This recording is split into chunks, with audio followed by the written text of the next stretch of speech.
வணக்கம். தினத்தந்தியோட headline news. நெரிசலில் பலியானவர்கள் குடும்பத்துக்கு அரசு பணி. தமிழகத்தில் நடப்பது உங்கள் விஜய் ஆட்சி. லஞ்சம் தராதீர்கள், ஓகேவா? கரூர் மக்கள் சந்திப்பு கூட்டத்தில் முதலமைச்சர் விஜய் சிஎம், ஓகேவா? ஆனால் பேச்சு. ஸோ பாருங்கள், சிஎம்னா இப்படி தான் இருக்கணும், ஓகேவா? பக்கத்தில் நடக்கும்போது தெரியும். இங்கே பாருங்கள், தங்களை தொட முடியாது என்று நடக்கின்றனர். ஊழல் ஒழிக்க அரசியல்வாதிகள் நடவடிக்கை எடுப்பது இல்லை. ஹைகோர்ட் நீதிபதி வேதனை. இது உண்மைதான். சிலவங்க அரசியல்வாதிகளே சப்போர்ட் பண்ணுறாங்க ஊழலுக்கு.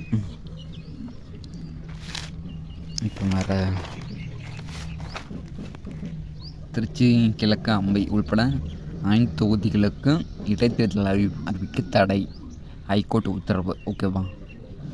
இந்த சாணக்கியம் சொல்லுவாங்க, விரைவாக கொடுப்பவர் 2 மடங்கு கொடுக்கிறார், ஓகேவா? ஸோ டீபக் மடங்கு புரியும். Okay friends, thank you.